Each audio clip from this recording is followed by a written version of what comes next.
Hola, buenos días. Le agradezco al FINI, a esta Festival Internacional de la Imagen en su 11ª edición, el invitarme para poder comentar algunos resultados de investigación, algunas ideas que hemos estado desarrollando en la Universidad Autónoma del Estado de Hidalgo, y en especial mi agradecimiento por el tema que hoy nos trae en esta 11ª edición del FINI, con el tema tan importante de cambio climático. Afortunadamente, el FINI se ha desarrollado y ha sido vanguardia a nivel internacional con temas de alta relevancia.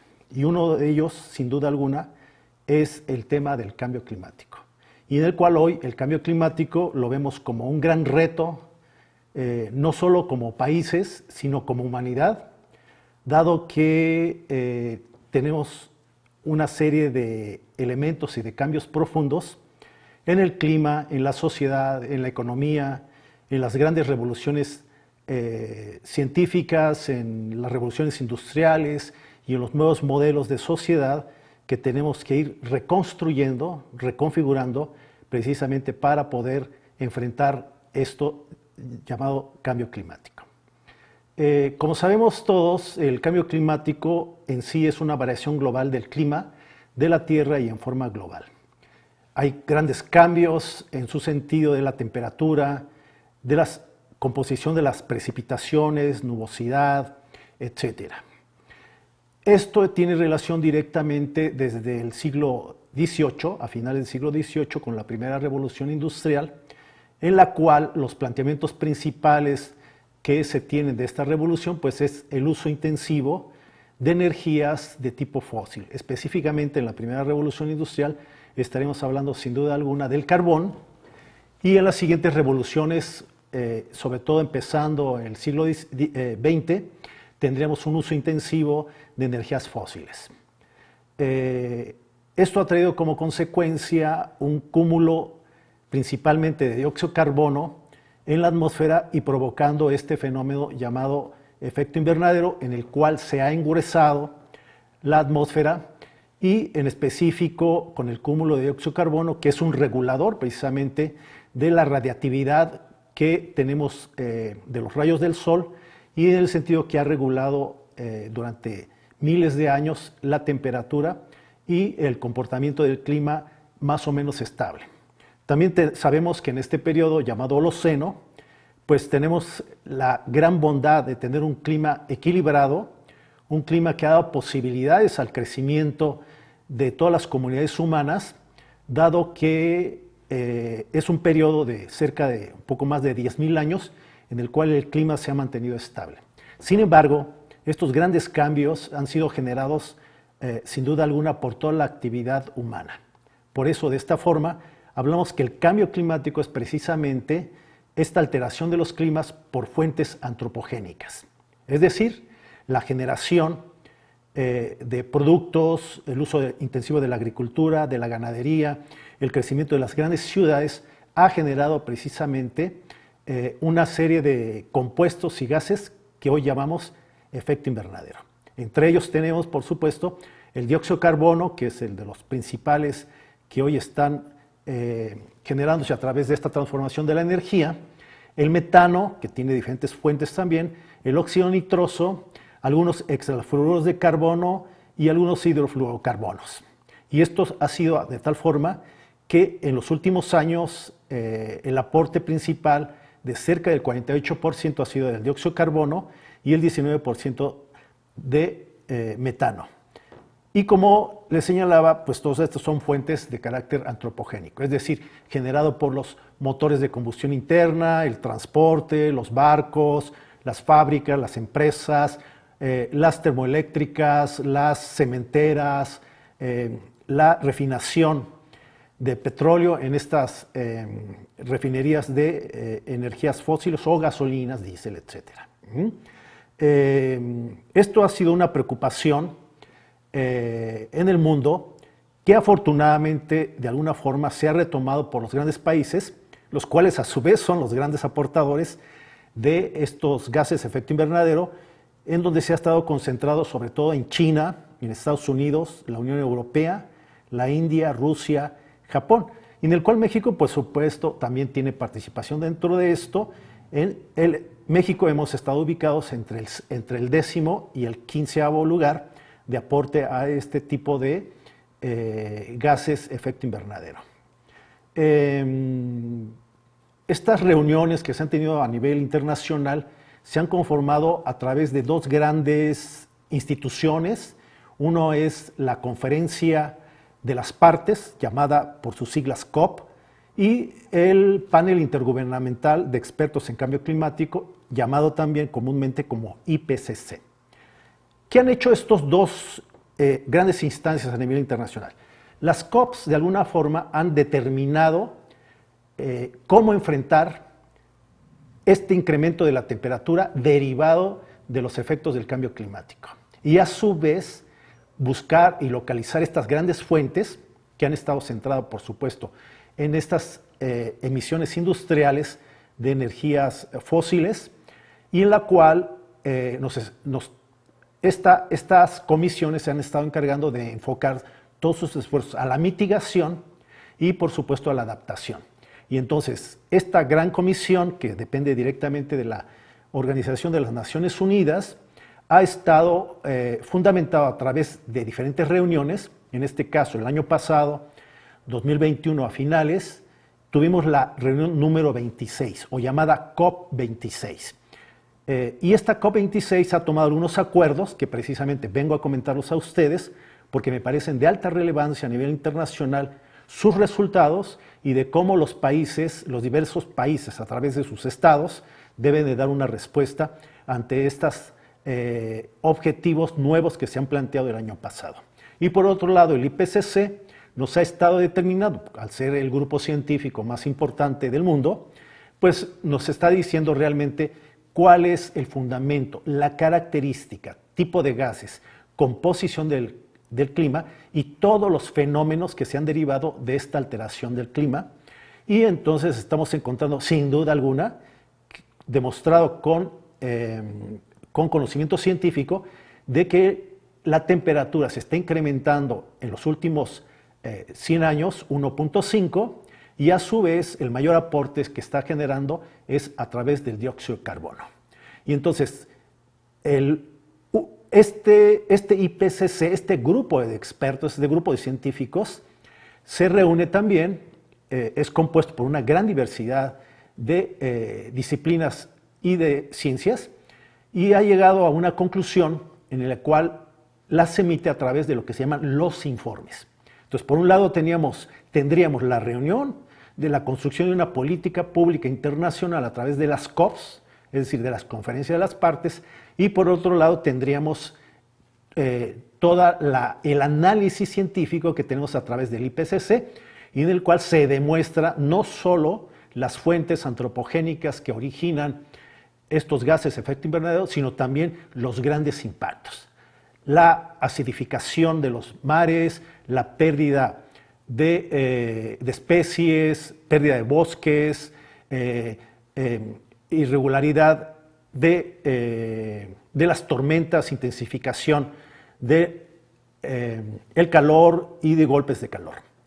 Y estos acuerdos han coincidido de alguna forma, en este momento están coincidiendo la COP26 con el informe del IPCC número 6. ¿Y qué nos dice?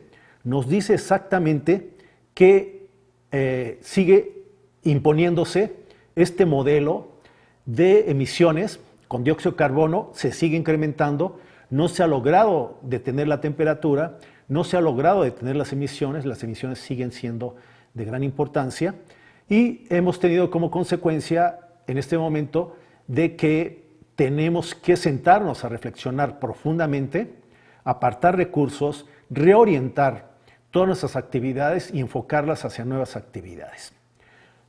Uno de los resultados que tenemos de ello es precisamente el estado actual del clima. Sin duda se confirma en la COP26 y en este informe sexto del IPCC, que sin duda alguna sigue calentándose la atmósfera a través de todas las actividades humanas.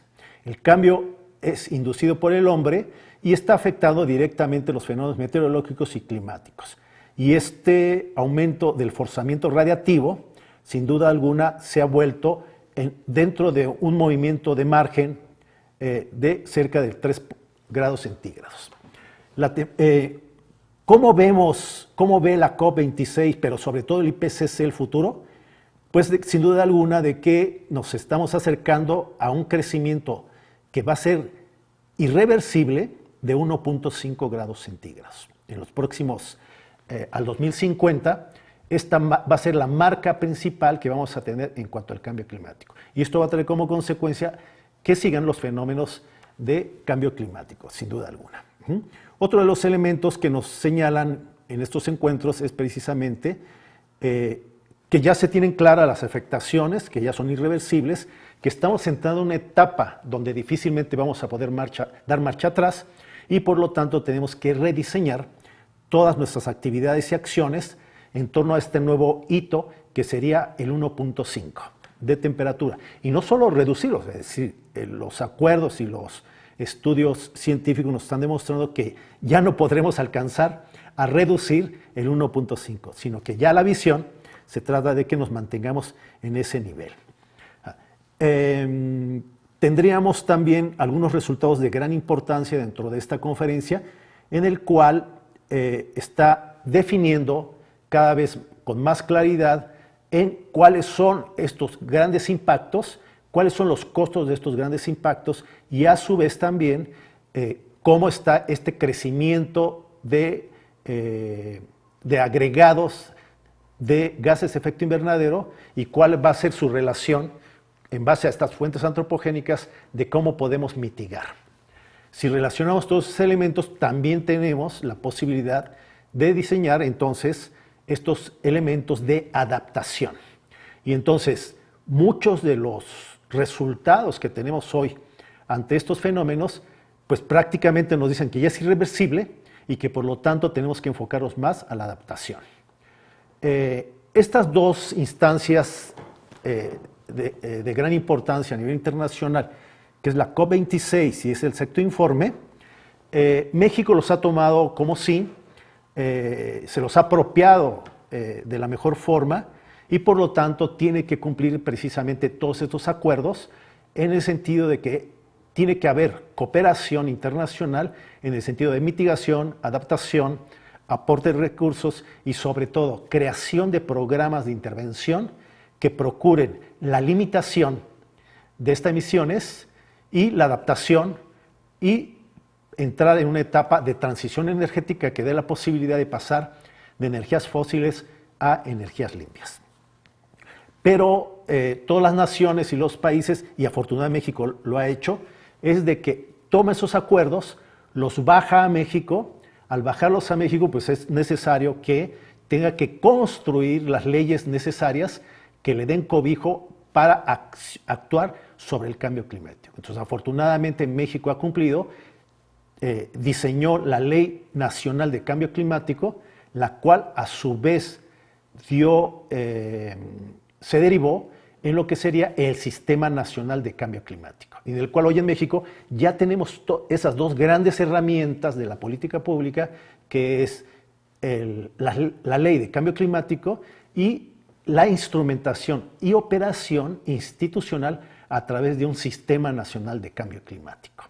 Como ustedes saben, también se tiene que desarrollar eso en torno a los estados. Es decir, si hay una política pública nacional de cambio climático, todos los estados tienen que asumir precisamente esos mismos objetivos y esos mismos ideales. ¿Y a través de qué? Lo mismo que se hace a nivel nacional. Hay que construir nuestra ley estatal de cambio climático y por lo tanto esa ley debe darle sentido a través de su sistema estatal de cambio climático.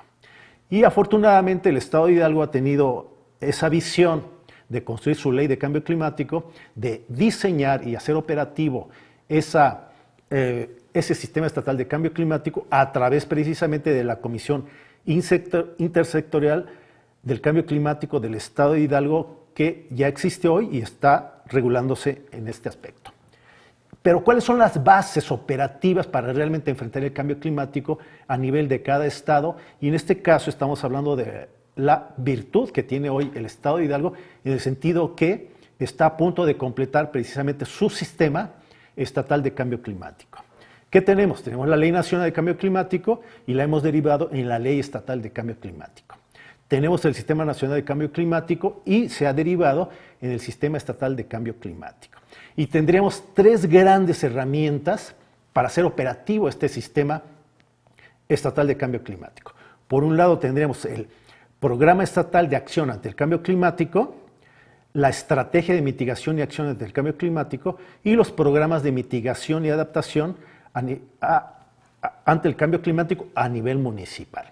Y nuestra universidad ha sido un protagonista en el desarrollo del conocimiento científico, tanto en la parte de composición, estudios del clima y su comportamiento, y por otro lado, la construcción del sistema institucional y todo el ajuste de legislaciones que den posibilidad precisamente de retomar estas grandes herramientas para planear acciones y programas de mitigación ante el cambio climático. Nuestra universidad, que es la vanguardia en la parte del diseño de acciones ante el cambio climático, diseñó precisamente el Plan Estatal de Acción ante el Cambio Climático, en donde tuvo dos grandes hallazgos muy importantes. Número uno, la línea base de la que se debe partir para la planeación ante el cambio climático. Y por otro lado, a detalle el inventario de los gases efecto invernadero. Eso lo hizo un grupo interdisciplinario de nuestra universidad. Y la segunda gran herramienta que se diseñó es la Estrategia de Mitigación y Acción ante el Cambio Climático, las cuales todos estos son señalados por ley y se integran como parte precisamente de las grandes herramientas para aplicar el cambio climático. ¿Qué nos faltaría en este momento? Pues nos faltaría precisamente los programas de mitigación y acción a nivel municipal. Entonces, tenemos el plan de acción, línea base, inventario de gases de efecto invernadero. Construimos también la estrategia estatal de mitigación y acción ante el cambio climático, el cual tuvimos la oportunidad como universidad de desarrollar una plataforma que diera la posibilidad de conocer a detalle los posibles escenarios y escenarios reales que dieran la línea de trabajo para actuar sobre determinadas acciones. Y en este caso, la propia universidad tenemos la virtud hoy de que a través de que logramos un programa, logramos ganar una convocatoria que aborde esta temática a través de CONACYT. Por fortuna, CONACYT vamos a estar desarrollando en los próximos años estos programas de mitigación municipal y con eso estaríamos completando precisamente esto llamado Sistema Estatal de Cambio Climático. ¿Qué tendríamos de todo esto?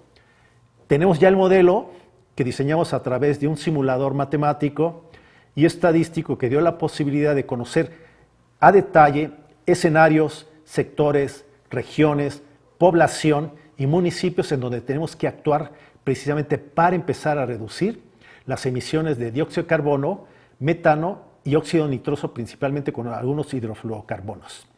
Por otro lado, en torno a la adaptación, diseñamos un modelo que llamamos índice de riesgo, en el cual contempla tres grandes sistemas, que sería el sistema económico-social, el sistema de eventos y acciones de impacto del cambio climático y el sistema de vulnerabilidad por sectores económicos y sociales aquí en el estado de Hidalgo.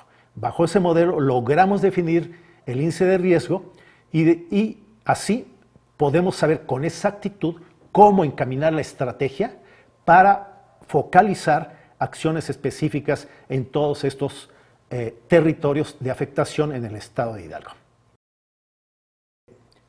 Los resultados de la COP26 del año pasado, desafortunadamente, nos ha dejado ciertas limitaciones.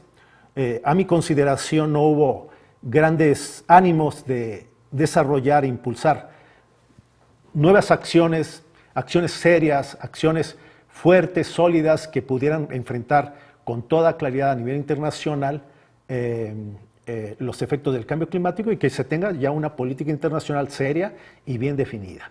Estos resultados estuvieron muy limitados porque no se enfocaron en los grandes problemas que habría que resolver, no hubo grandes aportes de ideas para diseñar acciones, se limitaron los recursos de alguna forma en torno a transiciones energéticas, nuevas tecnologías, etc., ¿no? Y por otro lado, se enfrentó un poco a el panorama tan triste que nos plantea en este momento el IPCC y en el cual no lo logró retomar la COP26 y por lo tanto esas políticas públicas que en este momento vamos a desarrollar este año, pues han quedado muy limitadas. De esta forma, lo único que podemos rescatar es que han dejado en manos de los propios países integrantes de la COP26 pues la toma de decisiones, el desarrollo de proyectos, el enfoque de recursos, la creación de redes de apoyo, el intercambio de conocimientos técnicos y algo importante en el cual toda la política pública se va a empezar a enfocar hoy a nivel mundial en torno al cambio climático y que se llama hoy el carbono cero. Es decir, tratar de neutralizar todas las emisiones de tal forma que podamos equilibrar las emisiones con la captura y mitigación precisamente de carbono. Y entonces, de alguna manera, este gran enfoque se ha estado orientado hacia la recuperación de bosques e intervención para reducir la degradación de tierras, y este se está planteando como un hito hacia el 2030. Y entonces, esta plática precisamente me lleva a hacer ciertas propuestas ante estos resultados, por un lado de la COP26, con esos límites que estoy señalando, y por el otro lado, los resultados con toda claridad de este panorama irreversible hacia el incremento en 1.5, hacia un escenario inmediato y por lo tanto irreversible en torno al calentamiento global. Pero por otro lado, yo también lo quiero hacer coincidir en torno precisamente a qué elementos debe de llevar en donde no esté aislada esta política pública nada más en torno solo a la mitigación y la adaptación, sino que tiene que ser en forma integral, que tiene que integrarse toda una serie de fenómenos, coincidir en toda una serie de legislaciones, de desarrollo de tecnología, etcétera, que dé la posibilidad precisamente de algo que yo llamo, en una publicación que está también próxima a salir, que se llama ¿Es posible una sincronización de fenómenos y procesos para lograr esta transición energética? Y en la cual la transición energética esté orientada y enfocada directamente hacia la acción ante el cambio climático. Entonces tendría esta serie de resultados de la COP, estos resultados del IPCC, y a su vez tendríamos toda esa serie de características económicas, sociales, políticas, jurídicas, culturales, que tenemos que precisamente enfocarlas y orientarlas para hacerlas coincidir en un fenómeno sincrónico que dé la posibilidad de ajustar todos los escenarios y ajustar recursos, ajustar formación de recursos humanos y todo esto dentro de una política pública nacional. ¿Cuál es la propuesta que debemos de enfocarnos? Fortalecer la economía local a través del aseguramiento de un crecimiento continuo del Producto Interno Bruto. Sin recursos, sin una economía fuerte, nunca tendremos disposición de ofrecer precisamente desarrollo de tecnología, inversión en acciones, distribución de recursos para acciones específicas, desarrollo de planes de acción, si no tenemos una economía fuerte y que esa economía fuerte esté ya predispuesta y orientada hacia esta transición energética. Si en este momento dijéramos, bueno, vamos a comprar paneles solares y en todas las instituciones del país, educativas y públicas, pues ¿dónde los compramos? ¿Somos capaces de desarrollar esa tecnología? ¿Tenemos los recursos suficientes como para comprar esa tecnología por fuera? Claro que no. Y entonces esto traía como consecuencia forzar esta transición, pero sin un fundamento real de otros elementos. Esto yo llamo sincronización. Por otro lado, la propuesta hay que enfocarla hacia el fortalecer las unidades de formación profesional, nuevas profesiones, cambios básicos en la educación superior, desarrollo de centros de investigación y tecnología, creación de incentivos y asignación de recursos para la investigación, y que todo esté enfocado precisamente a esta transición hacia el sector energético, a cero emisiones netas de dióxido de carbono. Por otro lado, la propia transformación tecnológica debe ser radical en el sector energético, con una gran diversidad de tecnologías adicionales para lograr estas emisiones cero. Entonces, ¿está preparada la educación superior para enfrentar esto? Estamos creando y formando los recursos necesarios, humanos, profesionales, científicos, que puedan abordar toda esta temática. Eso es lo que tenemos que construir y diseñar para poder ir fortaleciendo esta gran transición. 3. Hay que integrar y reorganizar el sistema jurídico que fortalezca precisamente las bases de la autonomía y autosuficiencia energética, armonización de diferentes áreas de gestión y administración para asegurar la creación de instituciones fuertes, que sean efectivas y que tengan una alta gobernabilidad en la producción, oferta y consumo de energías. Tenemos las leyes suficientes, tenemos los reglamentos que regulen precisamente este fortalecimiento y esta autonomía y autosuficiencia energética. Eso es lo que tenemos que preguntarnos para precisamente hacer este análisis y enfocarnos en este sentido de fortalecimiento jurídico. 4.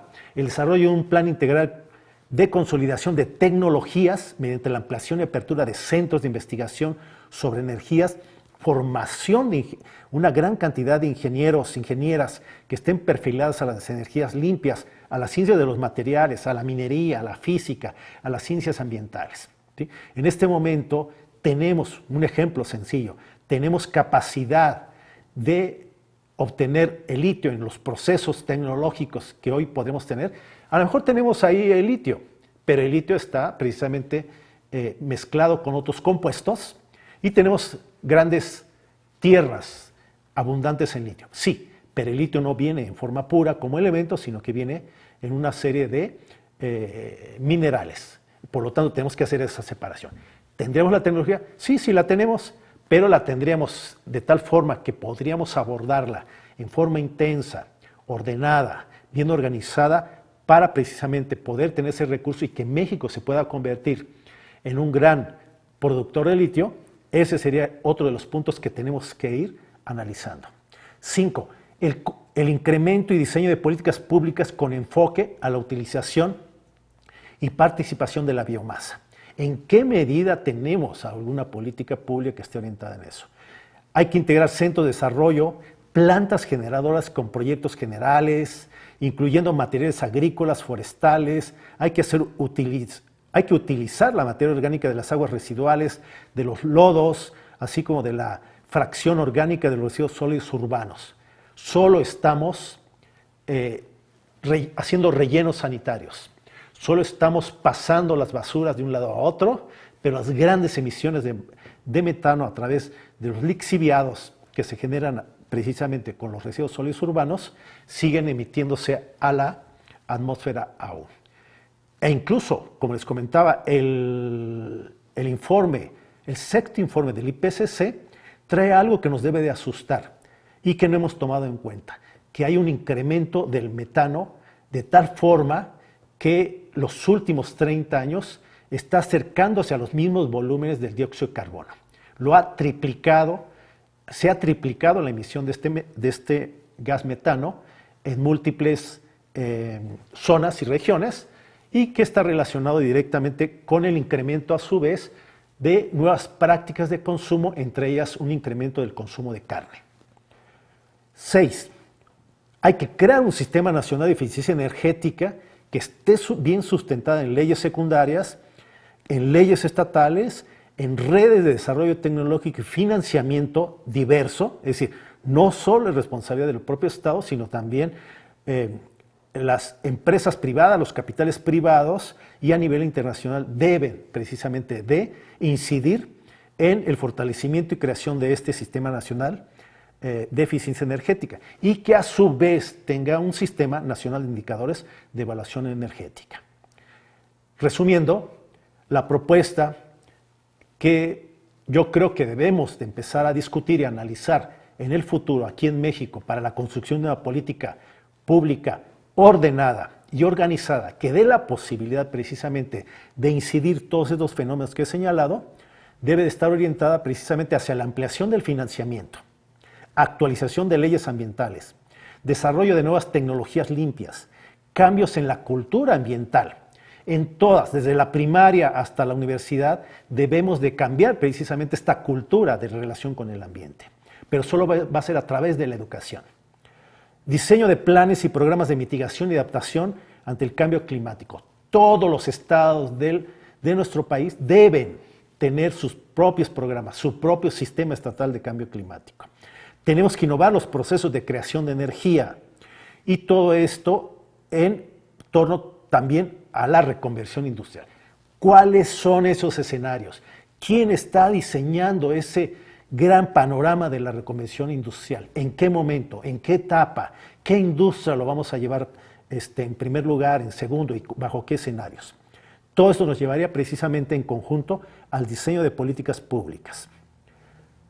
Tenemos que tener en cuenta entonces, retomando a la COP26 y al IPCC en su informe sexto, reconstruir en México ese sistema jurídico, ese sistema institucional y financiero. Debemos de rediseñar la participación social, en donde todos tengamos la capacidad y la relación a través de una sociedad solidaria que dé la posibilidad de intervenir en este sentido. Tenemos que también, por supuesto, todo está en relación de esos escenarios que ya han desarrollado los científicos y en donde toda acción tiene que tener este ordenamiento que nos ha dado el IPCC. Este logro de autosuficiencia también de la demanda energética. La población sigue creciendo, la demanda de energía sigue creciendo y entonces nos tenemos que enfocar también en esos futuros escenarios para lograr esta autosuficiencia. Esta es la idea central que yo les traigo en esta plática, en el sentido de que sincronización de todos los fenómenos políticos, sociales, económicos y ambientales que consoliden a mediano plazo un sistema nacional de energía y cambio climático, con autonomía, independencia y soberanía sobre nuestras energías. Ese debe de ser los futuros escenarios que se deben derivar precisamente de estas grandes convenciones de la COP26, que nos ha dejado un poco huérfanos, pero que nosotros los podemos retomar precisamente a través de estas ideas que yo les he estado tratando de compartir.